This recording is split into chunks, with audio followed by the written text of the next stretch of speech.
Muhammad salawat.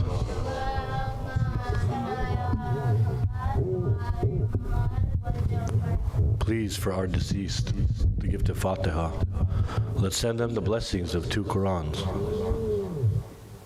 On behalf of all of our marhum, Allahumma salli ala Muhammad wa ala Muhammad wa ajil farajahum. What's wrong with this mic stand? Look at that.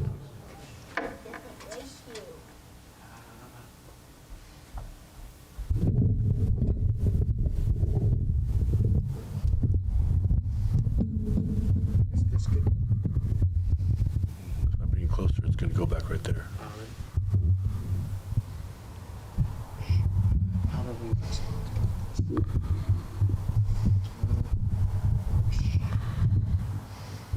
Here, it's fine. I'll figure it out. See, look at that. It's the same thing. It wants to stay. Okay. Bar Muhammad wa ala Muhammad salawat. Please, for our deceased, the gift of Fatiha, let's send them the blessings of 2 Qurans. On behalf of all of our marhum, Allahumma salli ala Muhammad wa ala Muhammad wa ajil farajahum. Bismillahir Rahmanir Rahim. Alhamdulillahi Rabbil Alameen. Every praise belongs to Allah, the Lord of the worlds, the most beneficent, most merciful, Master of the Day of Judgment. I serve only you. I beseech your help in everything that I do. Keep me on the straight path, the path that is true, the path of those who have gained favors by you, not the path of those who have earned your wrath, nor those who deviated from your guided path. Surah Ikhlas. In the name of Allah, the blessing giver, the sin forgiver, say, Allah is one. Except for Allah, we need no one. He has no parents, no daughter, no son. Allah is the rarest one. Bismillahir Rahmanir Rahim. Qul hu Allahu ahad. Allahu samad. Lam yulid wa lam yulad wa lam yakul lahu kufuwan ahad. In the name of Allah, the most beneficent, most merciful. Say Allah is the singular numeral. There is nothing but Allah we need in this world. He begets not, nor begotten is He. Allah is the only OG. May Allah send blessings on Muhammad's family. May He quickly return my living Imam to me. Salawat. Allahumma salli ala Muhammad wa ala Muhammad wa ajil farajahum. Please recite aloud salawat for the recitation of Hadith Qissa. Salawat.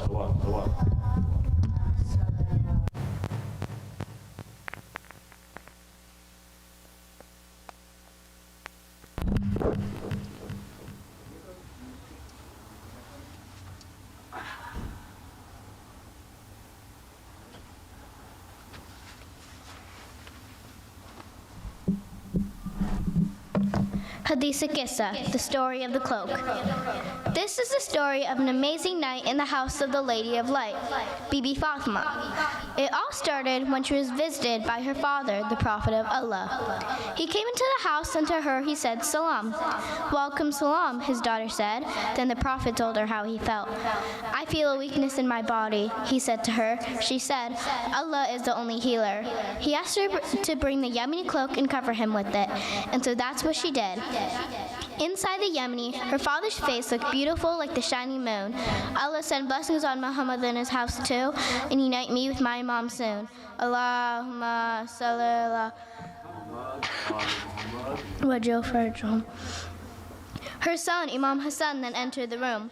He said salam to his mom and said he smelled a fragrance so sweet it can only be his grandpa, the Prophet of Islam.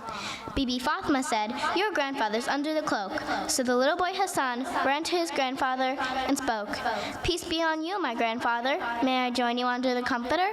And Prophet Muhammad said, peace be on you too. Permission to enter I give you. And then Imam Hassan entered the cloak too. Allahumma salli ala Muhammad wa ala Muhammad wa ajil farajahum. The next person to enter the house on that day was a little boy named Hussein. Peace be on you, mother, he would say, and on you too be peace, his mother replied. She said he was the apple of her eyes. The little boy smelled something he would recognize. Your grandfather and brother are sitting under the covers, Bibi Fatima would reply. Imam Hussein said salam to the Prophet of Islam and asked if under the covers he could be the third one. Welcome, salam, his grandfather said to him, and invited Hussein to enter the cloak with them. Allahumma salli ala Muhammad wa ala Muhammad waj'al farjahum. The next person to enter that house could only be no other than Abu Talib's son, Ali. To Bibi Fatima, his wife, he said, Salam, peace be on you, daughter of the Prophet of Allah. She said to him, on you too be peace, O father of Hassan, Amir al-Mu'mineen. Fatima, it smells something so sweet, it can only be none other than the Prophet of God, my brother. Fatima said, yes, he's the one underneath the cloak with your two sons. Hazrat Ali approached the Blessed Three, and he said, Prophet of God, on you be peace. May I enter the cloak with you three? And Prophet Muhammad said, peace on you too, brother, my successor. Inside the cloak you may enter. Hazrat Ali entered the Yemeni with the other three men and his family. Allahumma salli ala Muhammad wa ala Muhammad waj'al farjahum. Finally, Fatima, the Queen of Heaven, stepped forward and asked to enter the cloak with them. She said salam to her father, welcome salam. Her father replied. She entered the cloak and completed the 5. Allahumma salli ala Muhammad wa ala Muhammad waj'al farjahum. When the 5 of them were under the cloak, Prophet Muhammad held the 2 ends of it and spoke, O Allah, these are the people of my home. They support me and are loyal. Their flesh is my flesh, blood is my blood. I love who they love. Their enemies are mine too. If you are at war with them, you are at war with me too. Please bless them and make them perfect and pure. Allahumma salli ala Muhammad wa ala Muhammad waj'al farjahum. Then Bibi Fatima heard Allah's voice in the heavens. He gathered all the angels and he said to them, I hung the sky and created the moon. I make the planets rotate too, even the sailing ships and the raising tides I created only for this 5. And then Fatima heard when the Archangel Jibreel spoke. He asked Allah who was under the cloak, and Bibi Fatima heard Allah say, this was the house of Fatima, her father, her husband, and her 2 sons Hassan and Hussein. Allahumma salli ala Muhammad wa ala Muhammad waj'al farjahum. Hazrat Jibreel asked he who will always be alive if he can fly down from heaven and join the 5. Allah said yes, he had spoken. Hazrat Jibreel flew down and way outside the cloak and greeted the Prophet of Islam. He said salam and told the Prophet, Allah sends his blessings on you. He said, I am allowed to join you under the cloak too. Allah's highest angel from heaven entered the cloak and became the 6th one of them. The angel said to Allah's Habib that Allah sent his revelations on you, and now he wants to purify thee. Blessings on you in this perfect home. Allah declares you perfect and pure. Allahumma salli ala Muhammad wa ala Muhammad waj'al farjahum. Bibi Fatima said her husband Ali asked her father the Prophet why Allah created such a beautiful moment. And the Prophet said, whenever people who love us remember this event, Allah sends angels to circle them and pray for them until the last person has left. Then Hazrat Ali said, we and our lovers are winners. Prophet Muhammad said, Allah will forgive us and no one will be left a sinner. No one will be sick or upset. Anything we pray for, we will get. We are success from now till Akhira. Wa Rabbul Kaaba. Salawat.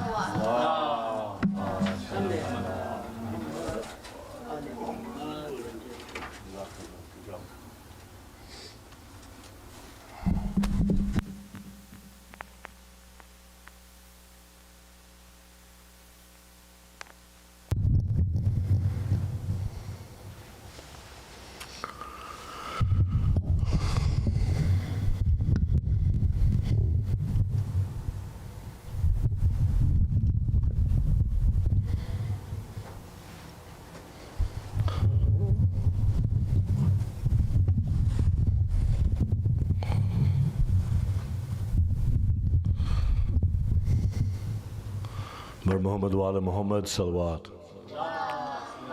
Sallallahu Muhammad wa ala Muhammad waj'al farjahum. Allah is the praiseworthy. His praises are deserved, but they're not needed. His rules cannot be broken, and his laws, they should be heeded. We need him to exist. His existence, though, it will persist. He's a giver that never takes. He's a decider without a decision to make. Only He is glorified.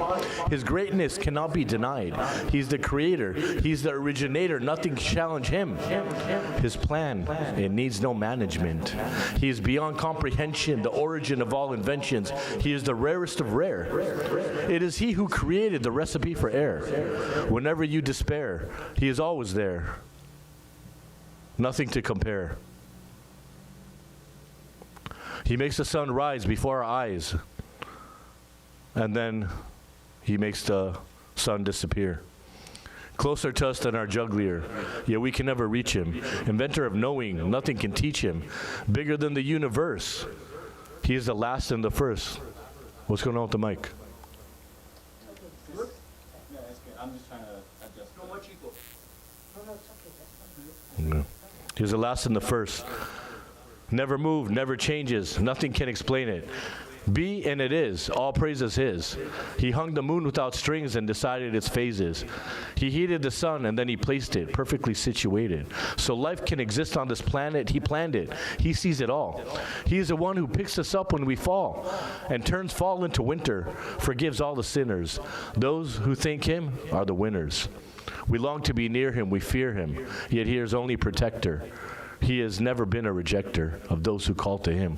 The greatest of kings will fall to Him. Willingly or unwillingly, He brings power to its knees because He does what He pleases. Listens to our pleas. He has no enemies. He is worshipped by the trees. His kingdom hath no deficiencies. You see, He loves you and me. So pray to Him. And when you feel thankful, say to Him, don't worship anything except He, the giver of love and mercy, the Almighty. Bar Muhammad wa ala Muhammad salawat.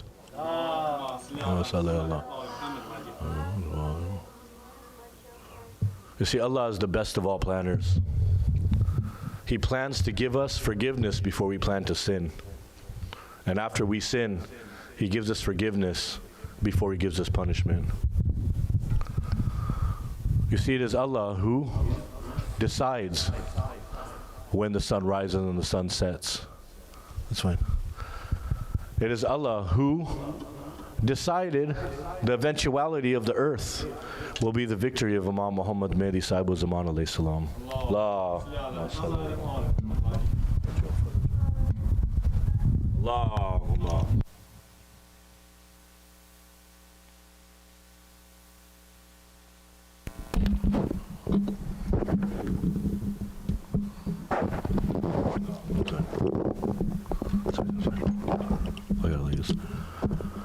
And Allah is just. Everybody gets what they deserve. Everybody. The trees, the ants, the sinners, the do-gooders, the people who go unnoticed, Allah notices you. The people who take credit for other people's work, Allah knows who did what. You know, everyone did such an amazing thing, going to masjid, showing up, doing namaz. What great Muslims we are, preparing for our Imam, putting on our nice clothes, right? You know, if you go around to the masjid, they're full. Mami is full. Jafri is full. Zainabi is full. Babalim is full. I only go to the Desi masjids, but I'm sure ICOC is full. I'm sure Yasin is full. I'm sure Masjid Izara is full. I'm sure all these masjids are full of people who love the Imam. How many people is it going to take for the Imam to come? 313? I went to 2 masjids yesterday. 3 masjids, and they probably had more than 313 people sitting in the masjids. So what's going on? Is the Imam not watching? Is the Imam not listening? Is Allah not accepting? What's going on? People have been crying for the Imam, beating their chest.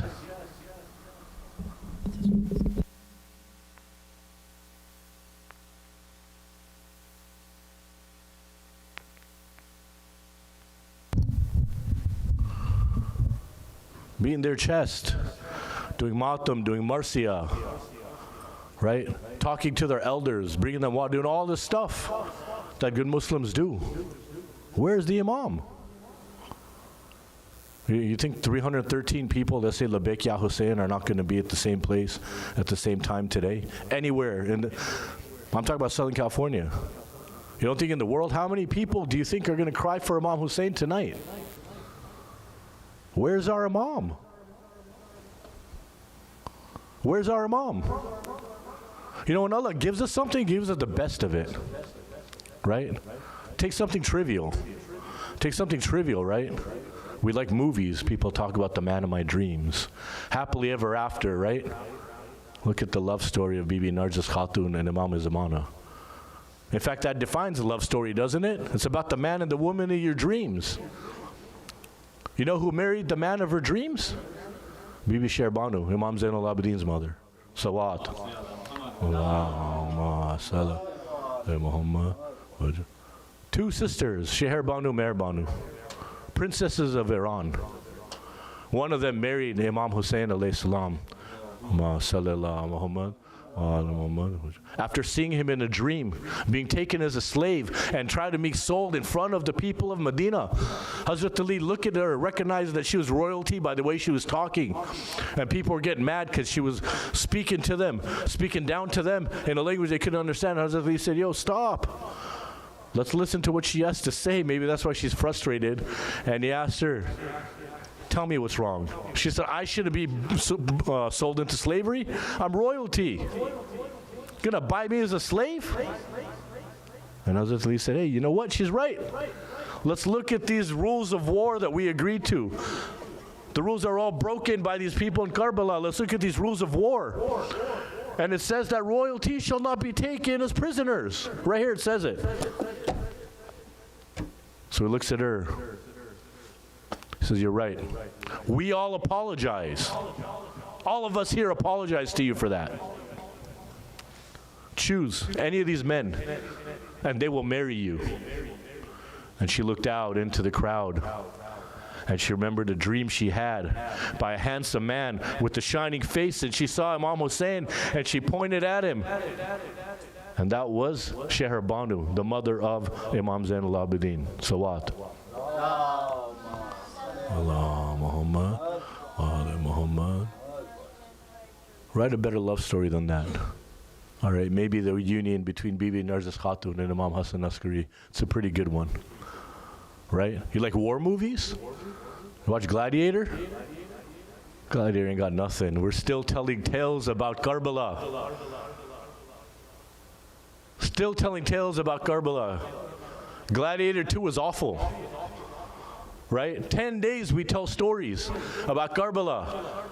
The first part, the sequel, the trilogy, the fourth part, the fifth part, eighth part comes to talk about Hazrat Abbas. Day after day after day, no one gets bored of it. People make jokes about, oh, we come hear the same stories every, but here we are. Congratulations to us. One drop of water from your body that has 60%. The earth has 70. Bibi Fatima says, give me that, and I'll give you heaven. Is water that expensive? Or is it the intention behind the water? Where's the power? Is the power in the substance? Or is it in the intention behind the substance? Right? So many majlises. Imam must be coming, dude. We're going to be 500 people at some of these majlises tonight. These day majlises people have at their houses, can't find parking. Imam must be on his way. Counted 313 today. I'm here. There's at least one, right?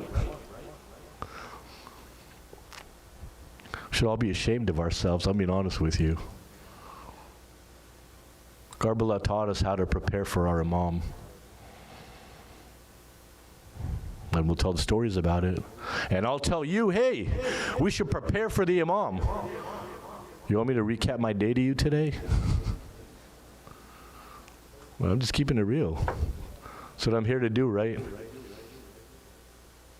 That's our purpose here, is to bring the Imam, to have the Imam reappear for our benefit. I used to be scared the Imam's going to come because we're not going to have cable TV anymore. That's real. What's going to happen to my my shows when the imam comes? Am I going to care about it? I used to think about that. Maybe sometimes I still do. Maybe I don't let myself. Is that a good start? Is that good enough? Is that good enough? Is that going to work? It's not good enough. And it's never going to be good enough, but that never matters to Allah, and that doesn't matter to Bibi Fatima. One tear, the size of a mosquito's wing. And we get to be in Jannat. Hey, luckily I have DVR. I could catch up on my show later. I'm going to masjid now. I can hit here and go here and listen to the Marcia, right? But Marcia, man, why do they have 17 Marcias? Why do they recite so much poetry about Hazrat Abbas? I just want the Majlis. But I'm not going to listen to the Majlis because I don't speak Urdu or I don't speak Persian or the subject matter. I don't like the guy's accent, or he's speaking for 45 minutes and I drove 35 minutes to get here, and or I ran into or this or that. I just came for the matam. And then the matam comes. And we get tired of doing matam. We get tired doing matam. It's so exhausting. 10:30 p.m. doing matam. Right? When's the last time you went out on a Saturday night before 10:30 p.m.? But now I'm too tired to do matam. Too many marcias. Majlis is too long. Matam's too long. Niyaz is no good. Hey, it's Muharram. If you're lucky, you'll get a tear the size of a mosquito's wing. And that's going to be your currency on the day of judgment. Nothing else is going to matter. You think anything mattered to them? Literally nothing but Imam Hussein mattered to them. And that's why they got to be the 72. Literally nothing else mattered. Not their children, not their parents, not their lives. The only time you heard anybody but children say they were thirsty is when they were fighting the enemies and they want to kill more of them. And they said the only way I could do more of this is if I got water. And that's the only time anyone but children asked for it. They didn't care about that. All they cared about was the imam. Who's the speaker that's going to come? Here's the speaker's name. Do you know his name now? I told it to you. I put it on a piece of paper. I showed you his picture. I sent you his video. Who's the speaker now? How do you like the speech? I used to go around doing that, listening to the speech. And then I'd walk by after and I'd hear so many people so inspired, such a good speech. And I'd get in a conversation. I'd be like, hey, what was your favorite part about the speech? And people would stop talking to me. Stop talking to me then. But keep it real with your imam. Right? Keep it real with your imam because he's going to keep it real with you. He is going to keep it real with you. Oh, 313, there's too little. There's 1,000 people at the masjid. I'm not even going to make a third of that, so what's the point? What's the point? Go carry their bags. Go bring them water. Go watch their children. Everybody has a role. You think Allah created you for no purpose? You can't even lie to yourself. How are you going to lie to your imam? Try it. And you know where it'll get you? Sitting in traffic for an hour and a half to get to a masjid with beautiful poetry, with the gifts of knowledge, with the azadari of matam, and you're going to leave be annoyed because it took an extra 30 minutes to get food. And that's who you're going to be. And that's who your life is. And that's unfortunate. But you know what the good news is? Allah forgives before we sin. Make a real prayer. You prayed for your health. Now pray that you get to be with the imam the way you prayed for your health. You wanted money? How many times do we sit there and do this amal for a job? I did this dua for 6 weeks for my test. Are you doing an amal for the imam? Why don't you care about that as much as you care about the MCATs? Who's going to heal you, the imam or the MCATs? Who's going to educate you? The Imam or the MCATs? But let's go pray for that. Maulana Sahib, dua kijiye. I'm taking this test. Maulana Sahib, dua kijiye. I want to be with the Imam.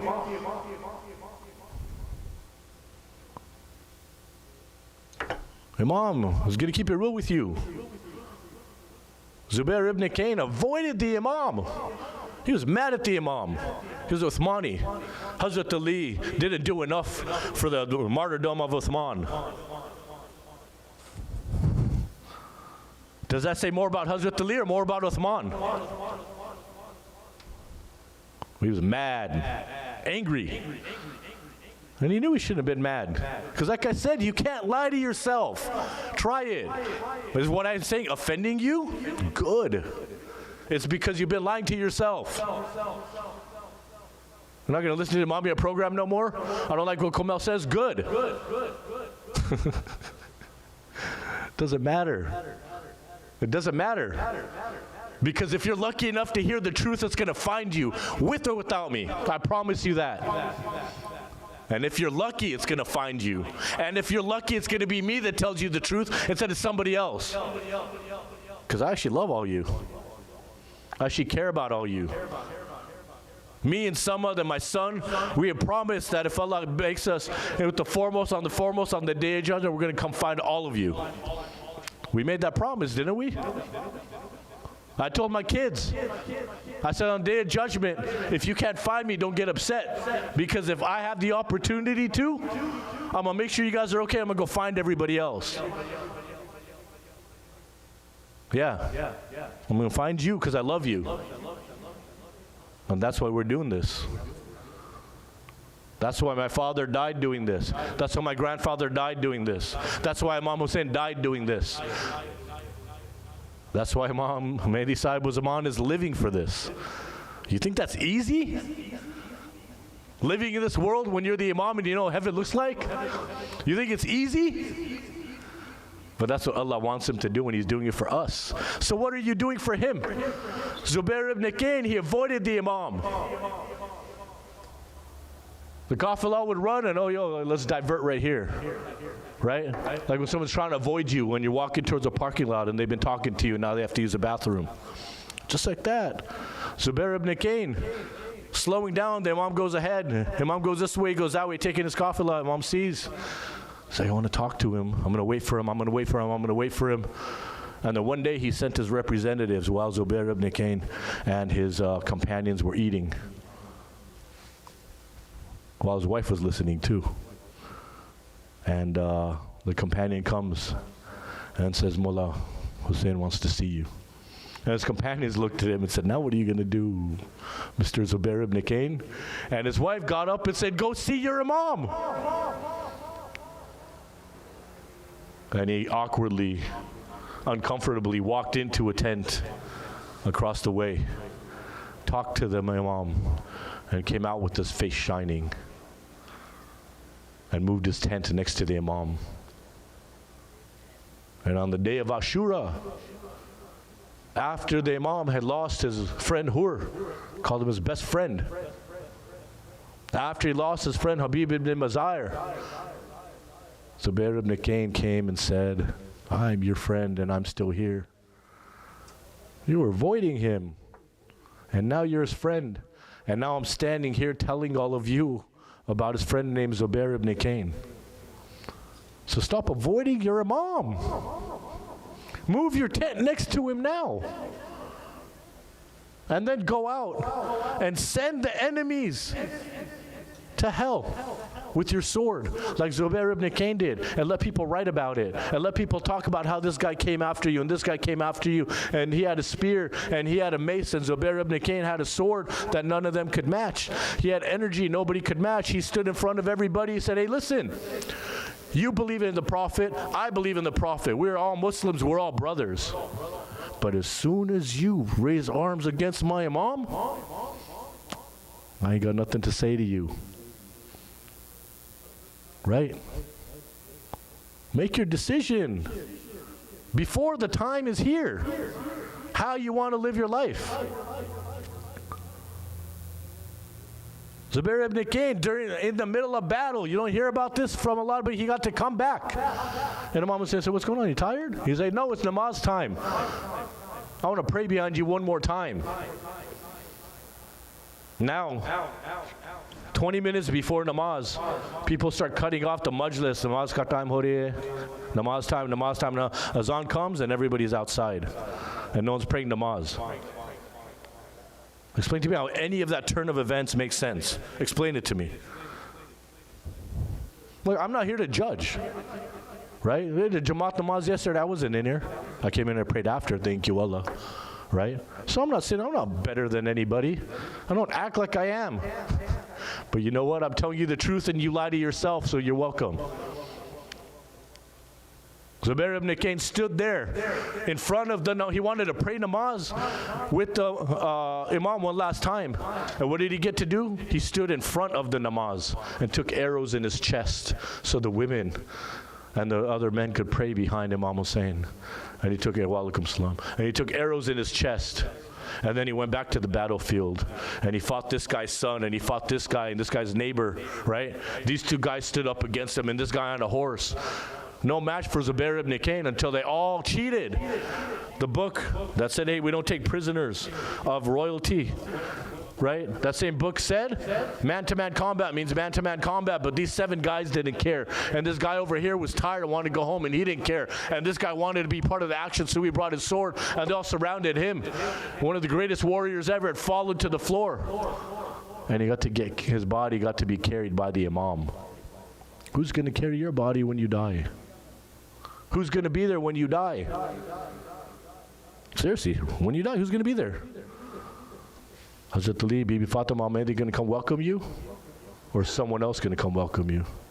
That's really your decision. I can't decide that. Your mom can't decide that. Your dad can't decide that. You could decide who's going to come visit you. Invite them. Call them. Keep in touch with them. Prepare for it. You'll never regret it. You know, it's interesting because a lot of times before Hadith Qissa, I'll talk about Jabir ibn Abdullah Ansari and how he's the one that we Fatima Tadahra, Allahumma salli ala Muhammad wa ala Muhammad wa Jafar. He's the one that she narrated Hadith Qissa to. And that's why anybody who recites it, you say that first and you know this is accurate. There's no doubt in anyone's mind. No doubt. No one ever said, hey, this guy was a liar. He was probably the only honest journalist in the history of mankind, because you can't say that with anyone else. Prophet Muhammad sent salam to Imam Muhammad Baqir 100 years later through this man, right? What does that state? What statement does that make? What statement does that make? That he lived a long time? You know, there's a man, Hazrat John. He was gifted to Prophet Muhammad as a servant. And he was a servant of Prophet Muhammad, a servant of Hazrat Ali, a servant of Imam Hassan. He walked to Karbala with Imam Hussein. He couldn't have given salam to Imam Muhammad Baqir.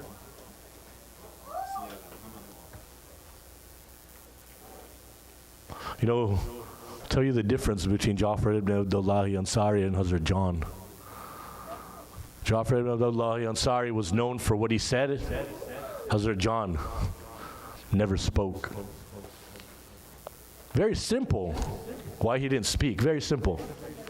What do you have to say when you're in the presence of the Imam? What, you want to tell him how your day was? You want to complain about traffic? You want to ask him why there's too many marcias? What do you want to complain to him about? Huh? Why we got to do hijab in the heat? Why McDonald's fries? And why we can't eat at why do we have to eat halal in the Maulana? Why do we have to do all this stuff? Imam, why do we have to do all this stuff? Why is Allah so unfair? Is that what we want to talk about? What do you have to say in the presence of the Imam? You listen and you think.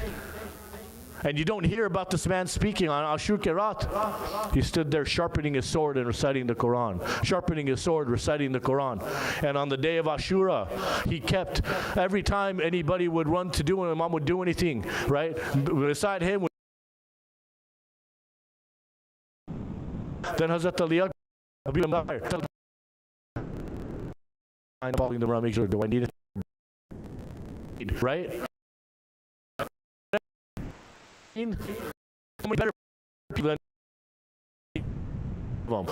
Better than me out there. But I'll pick up their trash for them.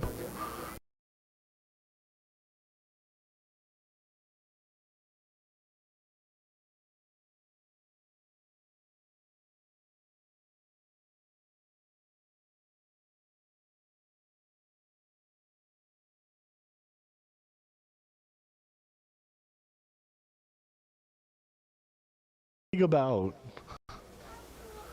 Of course, that's not the reason. He said, it's because my skin smells. He's like, your skin doesn't smell? Of course, that's not the reason. So you serve my grandfather, my father, my brother, me, you did your job. You relax and I'll go fight for you. And he said, I cannot live while my Imam dies. This is the first time anyone heard his voice not reciting the Quran. And then Hazrat John went on to the battlefield and he said, do you know who I am? I was he who watched Hazrat Ali learn to use the sword. I was he who saw Hazrat Ali lift the door of Khaybar. I am he who walked with Hussein all the way to this day, and I'm he who helped Hussein lift these bodies. To show you what a companion of Hussein does. And what a battle did he fight. I'm not sure if he was older than Muslim bin Asaja. They were the two oldest people in Karbala. And they might have killed the most people in Karbala.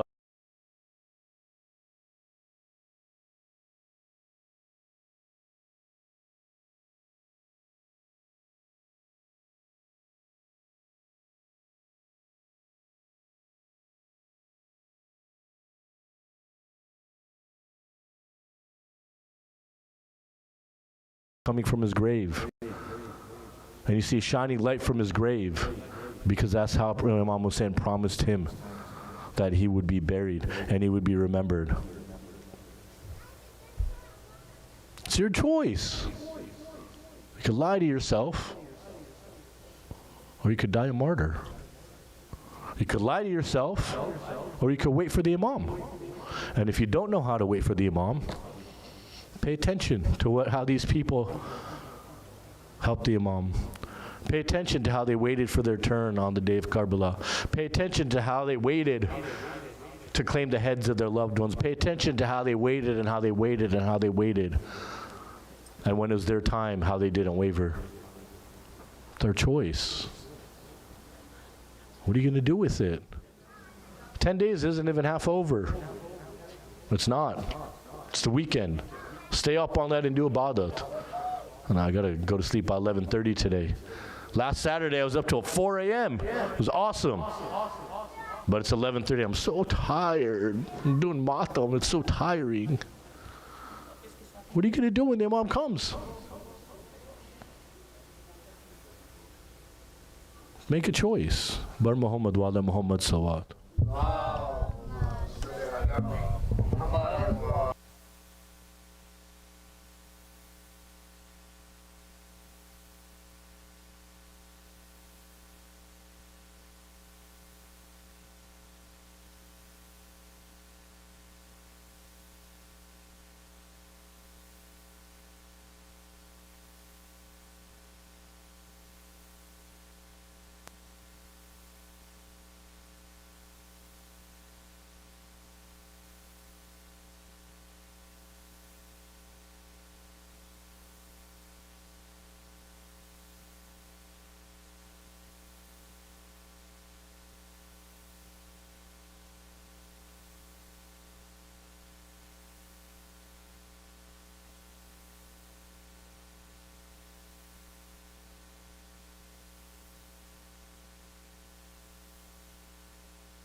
और आपके साहबजादे किधर है? हो गया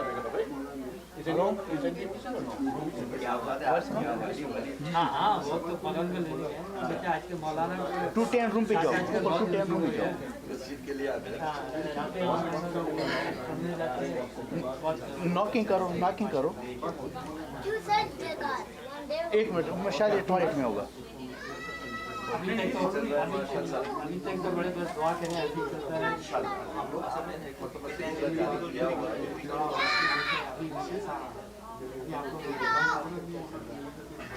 यानी तलवार की नोक पर खा दिया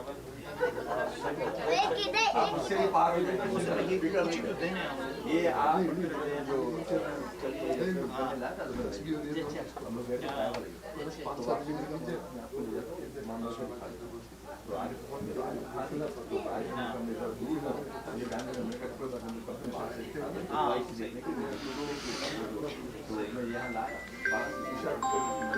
जी अली भाई,